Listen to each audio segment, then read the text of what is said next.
एक 80 वर्षीय व्यक्ति अपने 45 वर्षीय उच्च शिक्षित बेटे के साथ अपने घर में सोफे पर बैठा था। अचानक उनकी खिड़की पर एक कौवा बैठ गया। पिता ने अपने बेटे से पूछा, ये क्या है? तो बेटे ने जवाब दिया, ये एक कौवा है। कुछ मिनटों के बाद पिता ने अपने बेटे से दूसरी बार पूछा, ये क्या है? बेटे ने कहा, पिता, मैंने अभी आपको ये एक कौवा है कहा है।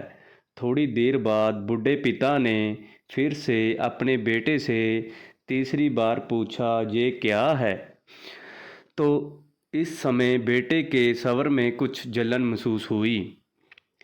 तब उसने अपने पिता से झुँझलाते हुए बोला, ये एक कौवा है, एक कौवा। थोड़ी देर बाद पिता ने फिर से अपने बेटे से चौथी बार पूछा, ये क्या है? इस बार बेटा अपने पिता पर चिल्लाया, आप मुझसे बार बार एक ही सवाल क्यों पूछते रहते हैं? हालांकि मैंने आपको कई बार बता चुका हूँ कि ये एक कौवा है, कि आप इसे समझ नहीं पा रहे हैं। थोड़ी देर बाद पिता अपने कमरे में गए और एक पुरानी डायरी लेकर वापस आए, जिसे उन्होंने अपने बेटे के जन्म के बाद से बनाए रखा था।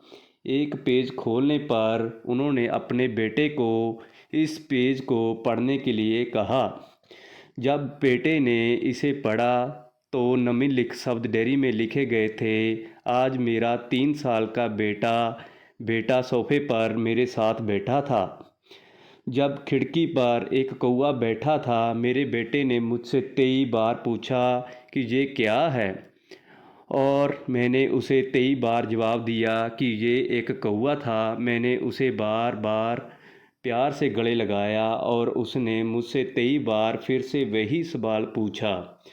मुझे इस बात से बिल्कुल भी चिढ़ नहीं हुई कि मैंने अपने मासूम बच्चे के लिए प्यार महसूस किया है, जबकि छोटे बच्चे ने उससे 23 बार पूछा, ये क्या है?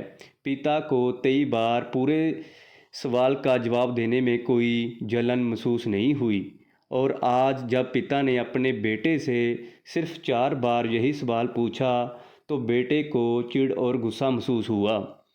इसे पढ़कर इस बेटे को अपने किए गए व्यवहार का पता चल गया था, जिससे चलते अब वे मन ही मन में बहुत शर्मिंदा हो रहा था। शायद उसे अब किए गए अपने बूढ़े पिता के प्रति व्यवहार पता चल गया था।